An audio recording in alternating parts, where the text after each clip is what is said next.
একজন বিধবা মেয়ে তার বোনের বাসায় বেড়াতে যায়। তখন সেই বিধবা অসহায় মেয়েটির সরলতার সুযোগ নিয়ে তারই নিজের দুলাভাই এবং পাশের বাসার প্রতিবেশী মেয়েটির সঙ্গে নোংরা কাজ করে। দিনের পর দিন মেয়েটির সঙ্গে এইভাবে খারাপ কাজ করতে থাকে সবাই। ভয়ে মেয়েটি কাউকে কিছু বলতে পারে না, নিজের বোনকেও না। একদিন মেয়েটি আর সহ্য করতে পারে না, প্রতিবাদ করে বসে। আর তখনই মেয়েটির হাতে একটি খুন হয়ে যায়। এরপর কি হয়? সমাজের সামনে কি মেয়েটি তার সঙ্গে হওয়া অপরাধগুলো তুলে ধরতে পারে যে ওর সঙ্গে কি কি হয়েছিল? আর কেনই বা মেয়েটি তার আপনজনদের কাছে নির্যাতিত হয়েও কাউকে কিছু বলতে পারেনি? আর মেয়েটির হাতে কেই বা খুন হয়? ডকুমেন্টারি শেষটা দেখলে আপনারা সব বুঝতে পারবেন। আশা করছি শেষ পর্যন্ত আমাদের সঙ্গেই থাকবেন। হ্যালো ভিউয়ার্স, মুভিগাজমে আপনাদের সবাইকে অনেকদিন পর জানাচ্ছি স্বাগতম। আশা করছি সবাই ভালো আছেন। আজকে হাজির হয়েছি ইন্ডিয়ার একটি সত্য ঘটনা অবলম্বনে একটি ডকুমেন্টারির এক্সপ্লেনেশন নিয়ে। সো চলুন আর দেরি না করে সরাসরি এই এক্সপ্লেনেশনটি শুনে আসি। মুভির শুরুতেই আমরা একটি মেয়েকে দেখতে পাই যে ওর বোনের বাসায় বেড়াতে এসেছে। মেয়েটির নাম অঞ্জনা। অঞ্জনার বোন রুমকির বাসায় বেড়াতে এসেছে। আমরা দেখতে পাই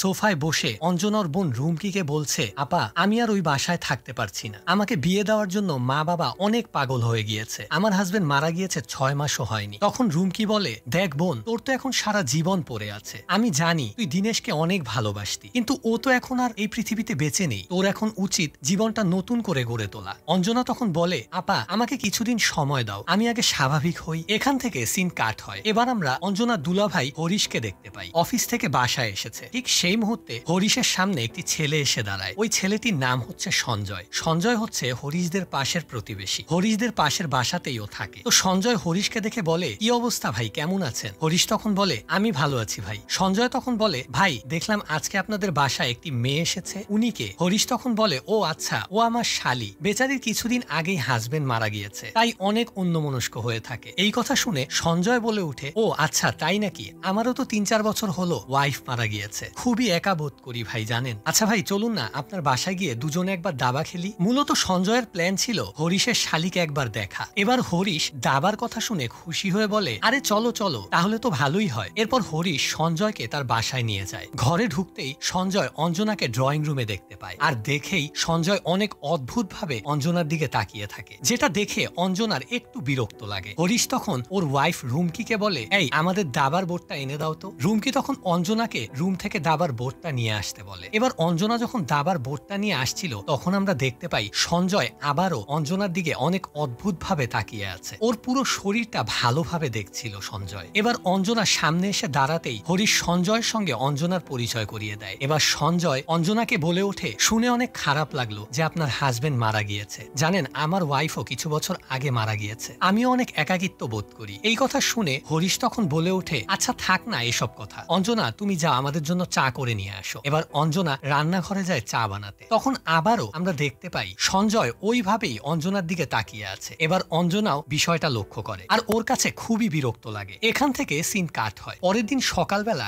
ডাইনিং টেবিলে রুমকি আর হরিশ বসে নাস্তা করছিল। হরিশ তখন রুমকিকে অফার দেয়, আচ্ছা চলো না আজকে সন্ধ্যাবেলায় আমরা সিনেমা দেখতে যাই, অঞ্জনারও মন ভালো হয়ে যাবে। রুমকিও তখন এক কথায় রাজি হয়ে যায়। হরিশ বলে, অঞ্জনা কোথায়? রুমকি বলে, বাগানে পানি দিচ্ছে। ওই দিক দিয়ে আমরা দেখতে পাই বাগানে দাঁড়িয়ে পানি দিচ্ছিল অঞ্জনা। ওই সময় ওই দিক দিয়ে যাচ্ছিল সঞ্জয়, আর ও অঞ্জনাকে দেখে দাঁড়িয়ে যায় আর আস্তে আস্তে অঞ্জনার পিছনে এসে দাঁড়ায়। আর একইভাবে ওর পুরো শরীরটা ভালোভাবে দেখতে থাকে। এবার অঞ্জনা বুঝে যায় যে ওর পিছনে হয়তো কেউ দাঁড়িয়ে আছে, আর ও হঠাৎ করে পিছনে তাকায় আর দেখতে পায় সঞ্জয় একদম ওর গা ঘেঁষে দাঁড়িয়ে আছে। এটা দেখে অঞ্জনা একটু ভয় পেয়ে যায়। অঞ্জনা তখন বলে, কি ব্যাপার আপনি এখানে? সঞ্জয় তখন বলে, দেখুন অঞ্জনা, আমি আপনার কষ্ট বুঝি। 3 বছর আগে আমার ওয়াইফও যুবতী অবস্থায় মারা গিয়েছে, আর আপনার হাজবেন্ডও আপনাকে এইরকম যুবতী অবস্থায় রেখেই মারা গিয়েছে। তাই আমি চাই আপনি আর আমরা দুজন আমাদের কষ্ট ভাগাভাগি করে নেই। আমি আপনার বন্ধু হতে চাই। এই কথা বলে সঞ্জয় অঞ্জনার হাতটা ধরে বসে। অঞ্জনা তখন সঞ্জয়কে বলে, এটা কি করছেন আপনি? আমার হাত ছেড়ে দিন এক্ষুনি। এই দিক দিয়ে ডাইনিং রুমে বসে অঞ্জনার বোন রুমকি এই বিষয়টা দেখে ফেলে, কিন্তু সে তখন তার হাজবেন্ডকে কিছুই বলে না। এবার অঞ্জনা বাসায় আসার পর ওর বোন ওকে জিজ্ঞেস করে, কি হয়েছে, তোকে এরকম অন্যমনস্ক লাগছে কেন? কিন্তু অঞ্জনা বাগানে ঘটে যাওয়া সেই ঘটনার বিষয়ে ওর বোনকে কিছু বলে না, শুধু বলে, আপা বাগানের কলটা আমি খুলে রেখে এসেছি, তুমি একটু কষ্ট করে বন্ধ করে দিবে প্লিজ। রুমকি তখন বলে, আচ্ছা ঠিক আছে আমি বন্ধ করে দিচ্ছি, তুই এক কাজ কর, এক্ষুনি গিয়ে শাওয়ার নে, এরপর আমরা দুজন মন্দিরে যাব। পরের দৃশ্যে আমরা দেখতে পাই সঞ্জয় আবার আবারও অঞ্জনাদের বাসায় আসে। গেট নক নক করতেই গেটের সামনে এসে দাঁড়ায় অঞ্জনা। আর সঞ্জয় তখন বলে, আমার বাসায় চিনি শেষ হয়ে গিয়েছে, একটু চিনি দিবেন? অঞ্জনা তখন বলে, আপনি এখানেই দাঁড়ান, আমি নিয়ে আসছি। বাটিতে করে চিনি নিয়ে এসে যখন সঞ্জয়ের দিকে এগিয়ে দেয়, সঞ্জয় তখন অঞ্জনার হাতটা ধরে বসে আর ওকে বলে, তুমি আমার প্রস্তাবের কোনো জবাব দিলে না, তুমি কি আমার বন্ধু হতে চাও না? আরে বুঝতে পারছো না কেন? আমরা দুজন দুজনের চাহিদা মেটাতে পারি। এইসব কথা বলতেই হঠাৎ ভিতরের রুম থেকে রুমকি চলে আসে। আর রুমকিকে দেখেই সঞ্জয় অঞ্জনার হাতটা ছেড়ে দেয়। রুমকি তখন বলে, কি ব্যাপার সঞ্জয় ভাই, তুমি এখানে? সঞ্জয় তখন বলে, আমি চিনি নিতে এসেছিলাম। এই কথা বলে সেখান থেকে চলে যায়। রুমকি তখন অঞ্জনাকে জিজ্ঞেস করে, আচ্ছা তোদের মধ্যে কি কিছু চলছে? অঞ্জনা তখন বলে, না দিদি, কিছুই চলছে না। এটা বলে অঞ্জনা সেখান থেকে চলে যায়। কিন্তু রুমকির মনে একটু সন্দেহ থেকেই যায়। পরের সিনে আমরা দেখতে পাই রাতের বেলা অঞ্জনা বসে কান্না করছে। রুমকি তখন অঞ্জনার সামনে গিয়ে বসে ওকে বোঝায়, বলে, দেখ বোন,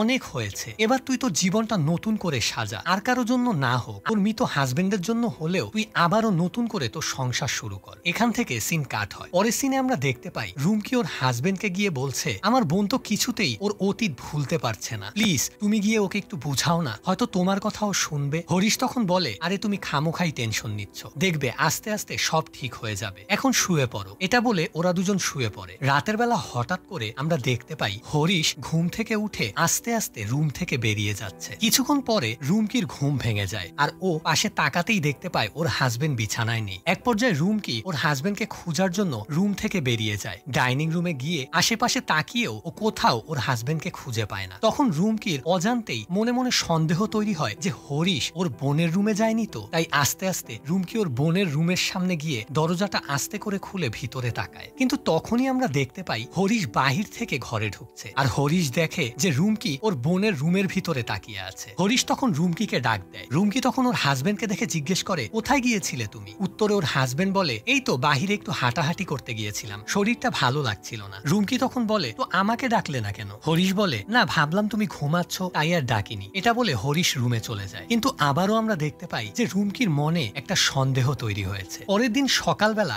বাগানে একা বসেছিল অঞ্জনা। তখন সঞ্জয় আবারও ওকে একা দেখে ও সামনে আসে এবং অঞ্জনার দুই হাত ধরে সঞ্জয় বলে, কি ব্যাপার অঞ্জনা, তুমি আমার প্রস্তাবে রাজি হচ্ছ না কেন? তুমি কি আমার বন্ধু হতে চাও না? তুমি বুঝতে পারছো না কেন? এতে আমরা দুইজনই খুবই ভালো থাকবো। অঞ্জনা তখন ওর হাতটা ঝাড়া মেরে ছাড়িয়ে ওকে বলে, তোমাকে শেষবারের মতো বলে দিচ্ছি, আমার কাছ থেকে দূরে থাকো, নয়তো ভালো হবে না। কিন্তু আবারও সঞ্জয় ওর হাত ধরে বলে, তুমি কেন আমার প্রস্তাবে রাজি হচ্ছ না? যখন সঞ্জয় এগুলো বলছিল ঠিক সেই মুহূর্তে হরিশ এটা দেখে ফেলে আর সঙ্গে সঙ্গে রেগে গিয়ে সঞ্জয়ের সামনে এসে ওর কলার ধরে বলে, তোর এত সাহস হলো কি করে অঞ্জনার সাথে এরকম করার? আমি তো তোকে অনেক ভালো ভাবতাম। সঞ্জয় তখন বলে, আমি কোনো বেয়াদবি করছি না, ওর সঙ্গে শুধু একটু কথা বলছি। আর হ্যাঁ, তুমি ভালোর জ্ঞান দিতে এসো না। সেই সময় রুমকিও বাহিরে চলে আসে আর সঞ্জয়কে বলে, কি ব্যাপার সঞ্জয়, তুমি আমার বোনের সঙ্গে এরকম করছো কেন? সঞ্জয় তখন বলে, আমি কিছু করিনি, আপনার হাজবেন্ড আমাকে ভালো খারাপের জ্ঞান দিতে এসেছে, আপনার হাজবেন্ডকে জিজ্ঞেস করুন সে কতটা ভালো। আর এই কথাটা বলে সঞ্জয় সেখান থেকে চলে যায়। কিন্তু এই কথা শুনে রুমকির মনে আবারও সন্দেহ তৈরি হয়। রাতের বেলা আমরা দেখতে পাই সঞ্জয় আবারও অঞ্জনার সঙ্গে দেখা করতে ওর বাসায় গিয়েছে আর গেট নক নক করতেই অঞ্জনা এসে গেট খুলে দেয়। ওই দিক দিয়ে আমরা দেখতে পাই রুমকি হঠাৎ করে ড্রয়িং রুমে এসেই দেখে যে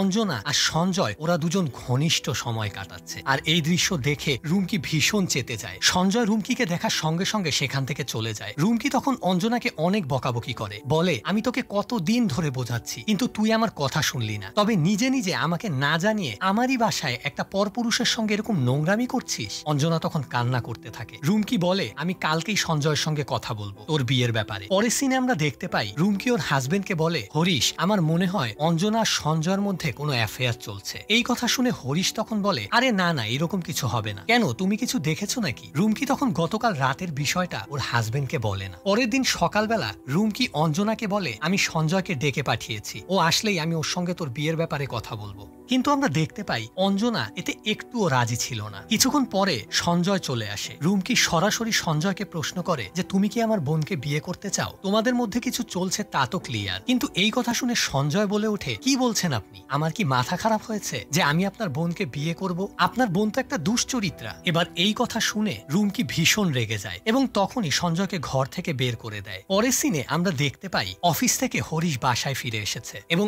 অঞ্জনার জন্য একটা শাড়ি কিনে নিয়ে এসেছে। এসেছে। অঞ্জনা শাড়িটি নিয়ে ভিতরে চলে যায়। রুমকি তখন হরিশকে বলে, ইদানিং দেখছি অঞ্জনাকে নিয়ে তুমি একটু বেশিই চিন্তা করছো। কখনো তো তুমি আমার জন্য কোনো শাড়ি কিনে নিয়ে আসোনি, বা কখনো আমার এত খেয়ালও রাখোনি। হরিশ তখন বলে, আরে বেচারির তো কেউ নেই, তুমি আর আমি ছাড়া ওর কে আছে বলো, আমরাই তো ওর খেয়াল রাখবো। সেই দিন রাতে আবারও রুমকি ঘুম থেকে উঠে পাশে হরিশকে দেখতে পায় না। ঘর থেকে বেরিয়ে ওর হাজবেন্ডকে খুঁজতে থাকে। আর ঠিক সেই মুহূর্তে রুমকি দেখে হরিশ অঞ্জনার ঘর থেকে বের হচ্ছে। এটা দেখে রুমকি ভীষণ অবাক হয়ে যায় আর হরিশকে প্রশ্ন করে, কি ব্যাপার, তুমি অঞ্জনার রুমে কি করছিলে? হরিশ তখন বলে, আরে ওর রুমের কলটা খারাপ হয়ে গিয়েছিল, তাই ভাবলাম ঠিক করে দেই। এটা বলে হরিশ ওর রুমে চলে যায়। কিন্তু রুমকির সন্দেহ বাড়তেই থাকে। পরের দিন সকালবেলা ডাইনিং টেবিলে হরিশ ও নিজের হাতে অঞ্জনাকে খাবার খাইয়ে দিচ্ছিল। রুমকি তখন বলে, অঞ্জনা, বাবা বাসা থেকে কল দিয়েছিল, তুই বাসায় ফিরবি কবে এটা জিজ্ঞেস করছিল। ওই মুহূর্তে হরিশ বলে ওঠে, আরে ও তো আসলোই মাত্র, আর কয়েকটা দিন থাকুক না, এত অস্থির হওয়ার কি আছে। এবার এই বিষয়টা দেখে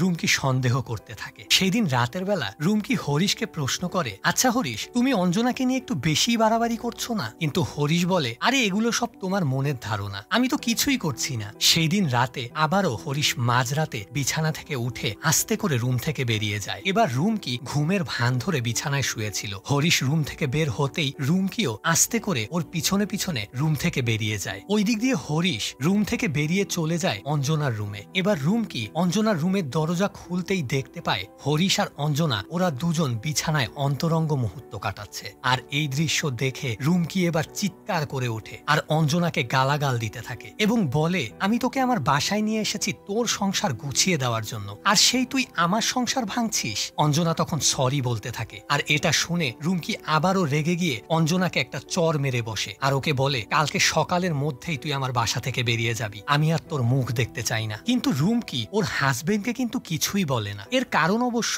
রুমকির হাজবেন্ড ধরা খাওয়ার পর সঙ্গে সঙ্গে সম্পূর্ণ দোষটা অঞ্জনার উপর চাপিয়ে দিয়েছিল, যে অঞ্জনা নাকি ওকে ফোর্স করে ওর সঙ্গে অন্তরঙ্গ হতে বাধ্য করেছিল। অতঃপর ওরা দুজন ওই রুম থেকে বেরিয়ে যায়। এবার একা একা অনেক কান্না করতে থাকে অঞ্জনা। কান্না করতে করতে রাতের বেলা অঞ্জনা একটি ভয়ঙ্কর সিদ্ধান্ত নিয়ে ফেলে। ও রুম থেকে বেরিয়ে একটি ছুরি নিয়ে চলে যায় রুমকির ঘরে। রুমকির দরজা খুলে রুমের ভিতরে ঢুকে ও হরিশের সামনে গিয়েই ওই ছুরিটি সরাসরি হরিশের পেটে ঢুকিয়ে দেয়। হরিশ চিৎকার করে ওঠে। সঙ্গে সঙ্গে রুমকিরও ঘুম ভেঙে যায়। আর রুমকি এই দৃশ্য দেখে চিৎকার করে হরিশের সামনে গিয়ে কান্না করতে থাকে। এই দিক দিয়ে হরিশের পেট থেকে অনেক রক্ত বের হতে থাকে আর এর ফলে এক পর্যায়ে হরিশ মারা যায়। এবার রুমকি অঞ্জনার সামনে গিয়ে ওর গালে একটা চর বসিয়ে ওকে বলে, তুই কি করলি এটা, কেন ওকে মারলি? ওর তো কোনো দোষ ছিল না, ও তো তাই করেছিল যেটা তুই ওকে বলেছিলি, তোর কথাতেই তো ও তোর সঙ্গে নোংরা কাজ করছিল, তাহলে ওকে কেন তুই মারলি? এবার এই কথা শুনে অঞ্জনা চিৎকার করে বলে, এটা তো স্বামী ছিল না, ও একটা জানোয়ার ছিল। এবার এই কথা শুনে রুমকি বলে, কি বলছিস তুই এগুলো? অঞ্জনা তখন কান্না করতে করতে বলে, এই শয়তান আমার জীবনটা নরক বানিয়ে দিয়েছিল, তোর কাছে আমাকে খারাপ বানিয়েছিল এই লোকটাই। শুধু তাই নয়, তোর মনে পড়ে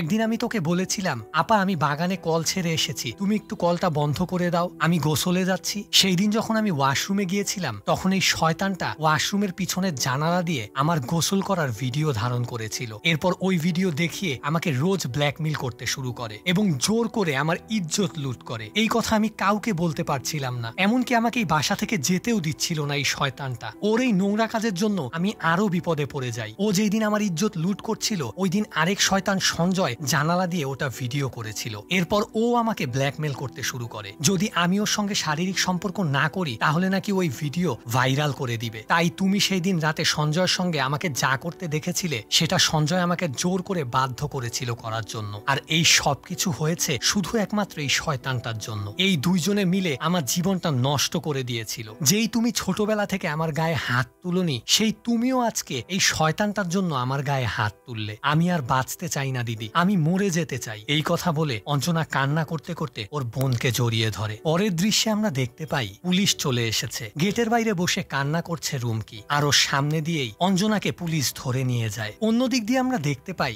শয়তান সঞ্জয়কেও পুলিশ অ্যারেস্ট করেছে, ওকেও ধরে নিয়ে যাচ্ছে। আর এই মর্মান্তিক দৃশ্যটা দেখিয়েই এই দারুণ ডকুমেন্টারিটির এখানেই সমাপ্ত ঘটে। অনেক সময় আমরা যাদেরকে অনেক বেশি বিশ্বাস করে থাকি তারাই হয়তো আমাদের অনেক বড় ক্ষতির কারণ হয়ে দাঁড়ায়। অসহায় কিছু মানুষদেরকে বিপদে ফেলাটা হয়তো এইসব নরপিচাজদের দ্বারাই সম্ভব। তাই সব সময় এইসব নরপিচাজদের অবস্থাও হয়ে ওঠে এইরকমই ভয়ঙ্কর। সো এই ছিল একটি সত্য ঘটনার উপর নির্মিত একটি ডকুমেন্টারির এক্সপ্লেনেশনটি কেমন লাগলো অবশ্যই অবশ্যই কমেন্টের মাধ্যমে জানিয়ে দিবেন। আর ভিডিওটি ভালো লাগলে একটি লাইক করবেন। আমাদের চ্যানেলটি সাবস্ক্রাইব করে আমাদের সঙ্গে থাকবেন। আবারও হাজির হব নতুন আরেকটি মুভির এক্সপ্লেনেশন নিয়ে। Till then, stay with us.